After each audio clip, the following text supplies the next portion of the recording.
Cumpliendo con una de sus promesas de campaña, el presidente de Estados Unidos, Donald Trump, finalmente está revirtiendo la política de deshielo hacia Cuba que había impulsado su predecesor Barack Obama. El gobierno de Cuba respondió, como se imaginaba, diciendo que va a sostener sus propias políticas. Vemos un informe y lo analizamos con un invitado muy especial.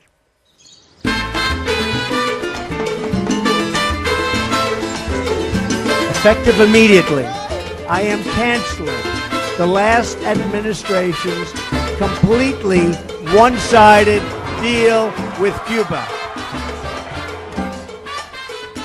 Es probable que Donald Trump jamás se haya noticiado de aquella sentencia aristotélica según la cual no se piensa sin imágenes.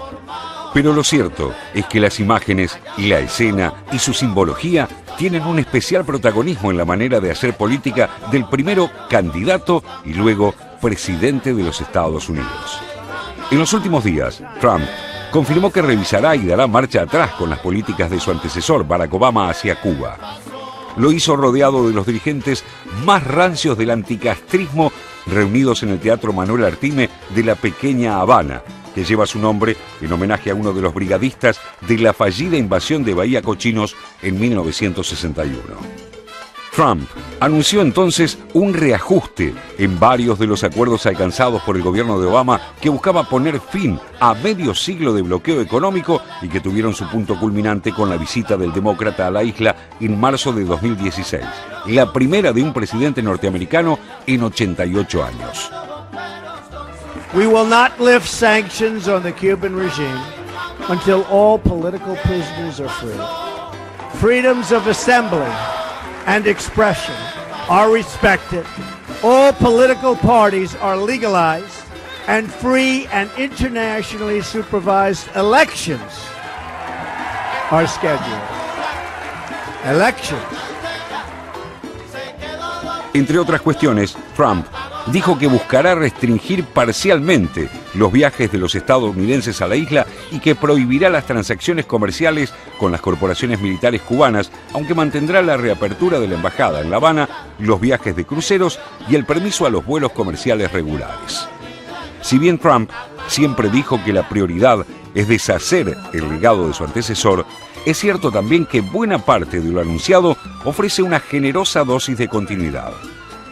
Las relaciones diplomáticas seguirán intactas con embajadas en ambas capitales y se conservarán las mismas exenciones a los bienes cubanos autorizados a ingresar a Estados Unidos a pesar de la ratificación del embargo. Tampoco se modifican los viajes ilimitados de los cubanos americanos y su envío de remesas. Los norteamericanos, en cambio, podrán viajar con una licencia general educacional, pero solo en grupo. Esto, en principio, disminuiría los viajes a la isla, pero es poco probable que las agencias y las aerolíneas no busquen manera de incentivarlos dentro de las nuevas regulaciones. Como he dicho, Cuba está dispuesta al diálogo, a la cooperación y a la negociación de los asuntos pendientes de naturaleza bilateral. De la misma manera que rehusará negociar cualquier asunto inherente a la soberanía, a la independencia, a la autodeterminación del pueblo cubano. Las medidas no solo constituyen un retroceso en la relación bilateral, sino que dañarán a los sectores con los que los empresarios norteamericanos pueden relacionarse en nuestro país. La limitación del flujo monetario a las empresas militares es otro gesto para la tribuna, con escaso impacto en el balance de poder cubano. Las Fuerzas Armadas de la isla son un factor decisivo en la transición intergeneracional a iniciarse en 2018, cuando se plantea el ascenso a la presidencia del primer civil desde Ubaldo Dorticós, quien dejó de serlo cuando se eliminó el cargo en 1976. Por eso, es probable que Trump no logre nada tangible contra las Fuerzas Armadas cubanas más allá de una buena oportunidad para que Cuba denuncie una nueva injerencia del gigante del norte. Tampoco demuestran solidez sus dichos acerca de que las medidas tomadas por Obama merecieron el rechazo unánime de quienes no adhieren al régimen castrista. Una encuesta de la Universidad Atlántico de Florida reveló que el 47% de los ciudadanos de la península apoya las políticas de Obama con Cuba, mientras los anuncios de Trump suman apenas al 34% de apoyo. Por eso, la impactante frase de Trump, según la cual los días de la política de Obama hacia Cuba se acabaron, tiene el mismo fugaz valor que aquellas promesas de campaña que el tiempo se encargó de deshilachar.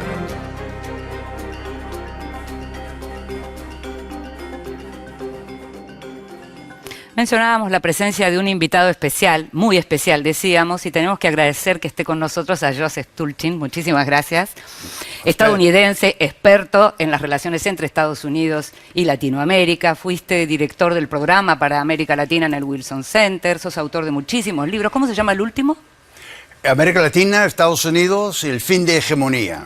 Y hablas del desafío de América Latina claro, a esa hegemonía. El rol que debe asumir América Latina en el mundo actual. ¿Y qué debe esperar América Latina de un Estados Unidos presidido por Donald Trump? ¿Le interesa a Trump América Latina? Mejor no esperar. Mi mensaje en el libro es tiempo de actuar, de tomar conciencia de su capacidad cada país en la región. Y tal vez un poco más optimista, la región, hasta el día de hoy, la región casi existe entre comillas. Hay muy poca colaboración regional. Y América Latina no tiene mucha conciencia histórica de su capacidad, que se llama en inglés agency, agencia. Y esa capacidad de actuar es fundamental. Así que mejor no esperar a Estados Unidos. Y cuando, por ejemplo, vimos un informe al comienzo del programa sobre Venezuela, prácticamente todos los sábados nos tenemos que ocupar del tema, y es uno de esos puntos de diferencia grande en la región.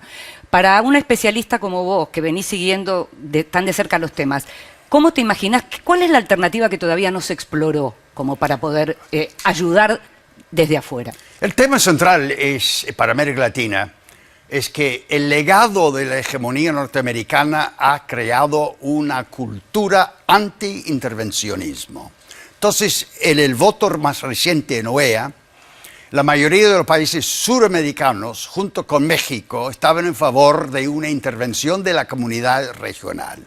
Y CARICOM, los países del Caribe, se opusieron. Entonces, no hay consenso. Y OEA está visto en la región como criatura, como títere de los Estados Unidos, la época de su hegemonía. Ahora, en una época, como digo yo, post-hegemonía, post-hegemónico, ¿qué podría ser?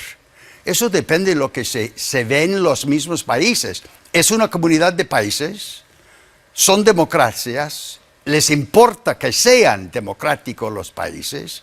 Si fuera así, la respuesta a todas estas preguntas afirmativa, entonces tiene que intervenir en forma pacífica, ofreciendo su amistad, una manera de mediación en un conflicto interno en Venezuela, que tiene solución, pero muy difícil por el momento. Natalia. Buenos días, Jorge. Si focalizamos lo que ocurrió hace poco más de una semana con respecto a Trump y Cuba, lo que se nota es que no hay algunos cambios centrales que uno podría esperar y que hay mucho más de maquillaje y retórica. Por ejemplo, deja restablecimiento de las relaciones diplomáticas que generó Obama con La Habana, reapertura de las embajadas también queda, viajes de familias también quedan, los vuelos comerciales, quedan, los envíos de remesas de los Estados Unidos a Cuba quedan, y se mantiene la política de Obama del fin a esto de los pies secos, pies mojados, que generaba un flujo de inmigración ilegal y riesgosa a través del Caribe. ¿Qué ha querido hacer Trump? Si es que ha querido hacer algo, uno siempre quiere hacer algo, pero ¿qué es lo que queda? ¿Cuál es el análisis de esto? Es difícil analizar la retórica del señor Trump, nuestro presidente, porque la retórica a veces tiene su propia realidad. La realidad es, como lo dijo usted, ha cambiado muy poco. En el corto plazo, el efecto de los cambios de Trump nos va a dañar la nueva clase empresarial de pequeños empresarios en la isla, en Cuba. En el largo plazo, para todos nosotros en América, los cubanos ahora en febrero del 18 cambia su líder. como dijo el informe. En ese momento, el liderazgo cubano de la revolución pasa a una nueva generación, el liderazgo, y no sabemos cómo lo va a manejar. Lo cual es cierto es que el problema de los cambios de Obama, que se enfrentaron los dos países, es el poder que ha asumido el ejército, las Fuerzas Armadas cubanas, como empresarios. Entonces Trump ataca las conexiones con las Fuerzas Armadas, pero son Fuerzas Armadas empresariales. Y esto es muy difícil. Los cubanos tienen que decidir cómo hacerlo, pero en fin, es un problema para los cubanos más que para nosotros ahora. De hecho, después del discurso de Trump, viaja Tina Smith, que es la gobernadora de Minnesota, a la isla, a Cuba, y dice, vamos a seguir comerciando porque ustedes tienen cacao, tienen productos que nosotros no producimos y nosotros tenemos maíz, frijoles y demás. Es decir, nada cambia en realidad. Desde estados de los Estados Unidos hacia Cuba. Se puede seguir comerciando. Casi todo. Son molestias, más que nada. Es decir, en Tesoro, nuestra Hacienda, Ministerio de Hacienda, es que controla todo flujo de dinero. Entonces, si nosotros, los dos de nosotros, íbamos o vamos a Cuba, nos va a molestar más con la tarjeta de crédito, que ya no funciona como funcionaba hace 4 meses, etcétera, etcétera. El negocio de que habla el gobernador de Minnesota, esto no va a cambiar, pero sí habrá más trámites, más papeles, etcétera. Ahora, el Poder Ejecutivo norteamericano, Trump en este caso, podría pedir del Tesoro mayor influencia, mayor trámite, etcétera, etcétera, etcétera. Entonces, adentro de lo que dijo, se puede molestar un poco, pero son molestias. Y como usted dijo, no hay cambios fundamentales. Pero es suficiente la retórica, como preguntó la señora, es suficientemente molesta la retórica para que el gobierno cubano responda en su manera eficiente. Y lo que tenemos que entender es que cada ataque retórica o de hechos de Estados Unidos es una oportunidad para la dictadura en Cuba enfatizar lo necesario de mantenerse la fuerza cubana de la revolución. Entonces, el embargo, como lo llamamos nosotros, durante 50 años, ha sido el apoyo más fuerte que ha tenido el gobierno cubano. Y por eso el cambio que hizo Obama tenía tanta resonancia en toda la región en América Latina. Fue fundamental en América Latina. Y ahora lo que ha dicho Trump cambia muy poco. ¿Qué tal? Buen día, Joseph. Yo tengo una pregunta por ahí un poco más general, dado lleva muchos años estudiando las relaciones entre América Latina en general y Estados Unidos. Yo lo que le quería preguntar es la mirada que tienen los latinoamericanos respecto a Estados Unidos a partir del cambio del presidente. Digo, no es lo mismo relacionarse con Estados Unidos con un presidente como Obama que relacionarse con Estados Unidos con un presidente como Trump. ¿En qué afecta la relación, el vínculo entre Estados Unidos y América Latina, el cambio de figura presidencial? En un sentido no cambia nada. Es decir, cuando usted dice que con relaciones entre América Latina y Estados Unidos, yo no voy, si yo soy latinoamericano, yo no voy todos los días a hablar con el señor presidente, siendo Obama o siendo Trump. Yo tengo mi relación, mis conexiones con gente de negocio, con bancos, con periodistas, con universidades. Eso no va a cambiar. Eso no cambia. El cambio es estratégico. Es decir, América Latina hoy no figura en los planes estratégicos del nuevo gobierno. Los resultados de ese cambio no entendemos por completo.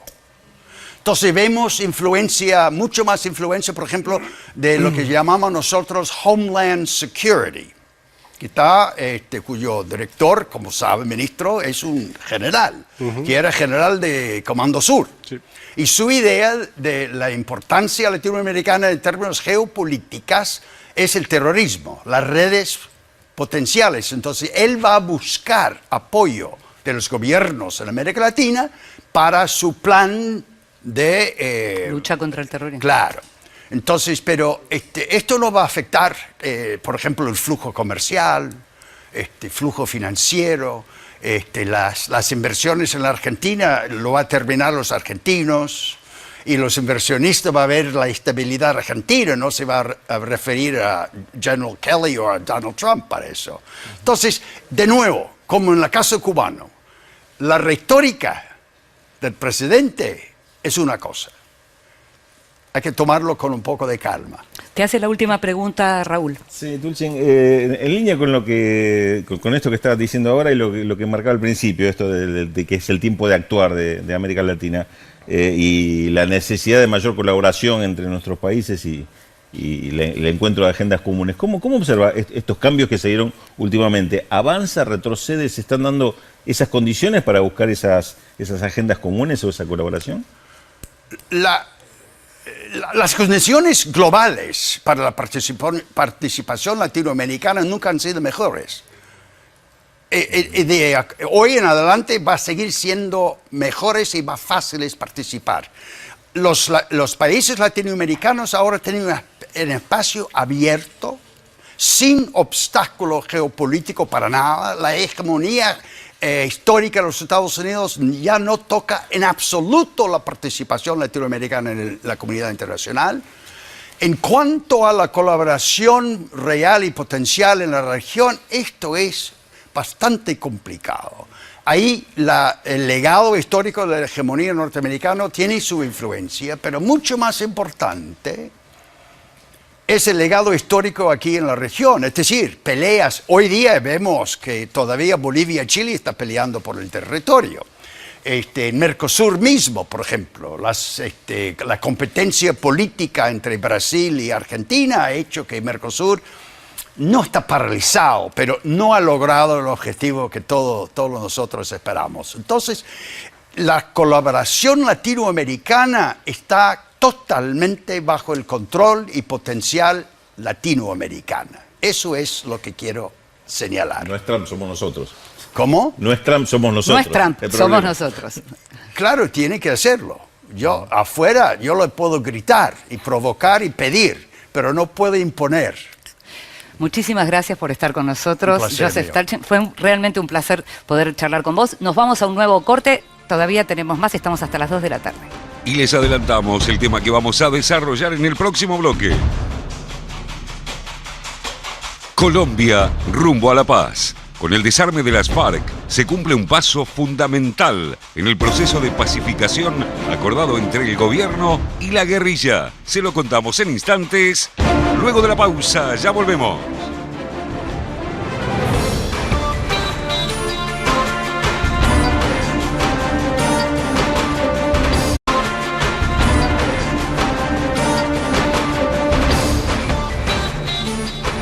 Cumpliendo con una de sus promesas de campaña, el presidente de Estados Unidos, Donald Trump, finalmente está revirtiendo la política de deshielo hacia Cuba que había impulsado su predecesor Barack Obama.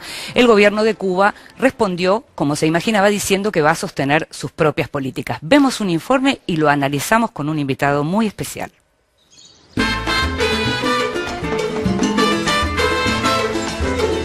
Effective immediately, I am canceling the last administration's completely one-sided deal with Cuba. Es probable que Donald Trump jamás se haya noticiado de aquella sentencia aristotélica según la cual no se piensa sin imágenes. Pero lo cierto es que las imágenes y la escena y su simbología tienen un especial protagonismo en la manera de hacer política del primero candidato y luego presidente de los Estados Unidos. En los últimos días, Trump confirmó que revisará y dará marcha atrás con las políticas de su antecesor, Barack Obama, hacia Cuba. Lo hizo rodeado de los dirigentes más rancios del anticastrismo reunidos en el Teatro Manhattan. Expression are respected. All political parties are legalized and free and internationally supervised elections are scheduled. Elections. Entre otras cuestiones, Trump dijo que buscará restringir parcialmente los viajes de los estadounidenses a la isla y que prohibirá las transacciones comerciales con las corporaciones militares cubanas, aunque mantendrá la reapertura de la embajada en La Habana, los viajes de cruceros y el permiso a los vuelos comerciales regulares. Si bien Trump siempre dijo que la prioridad es deshacer el legado del artime de la pequeña Habana, que lleva su nombre en homenaje a uno de los brigadistas de la fallida invasión de Bahía Cochinos en 1961. Trump anunció entonces un reajuste en varios de los acuerdos alcanzados por el gobierno de Obama que buscaba poner fin a medio siglo de bloqueo económico y que tuvieron su punto culminante con la visita del demócrata a la isla en marzo de 2016, la primera de un presidente norteamericano en 88 años. We will not lift sanctions on the Cuban regime until all political prisoners are free. Freedoms of assembly De su antecesor, es cierto también que buena parte de lo anunciado ofrece una generosa dosis de continuidad. Las relaciones diplomáticas seguirán intactas con embajadas en ambas capitales y se conservarán las mismas exenciones a los bienes cubanos autorizados a ingresar a Estados Unidos a pesar de la ratificación del embargo. Tampoco se modifican los viajes ilimitados de los cubanos americanos y su envío de remesas. Los norteamericanos, en cambio, podrán viajar con una licencia general educacional, pero solo en grupo. Esto, en principio,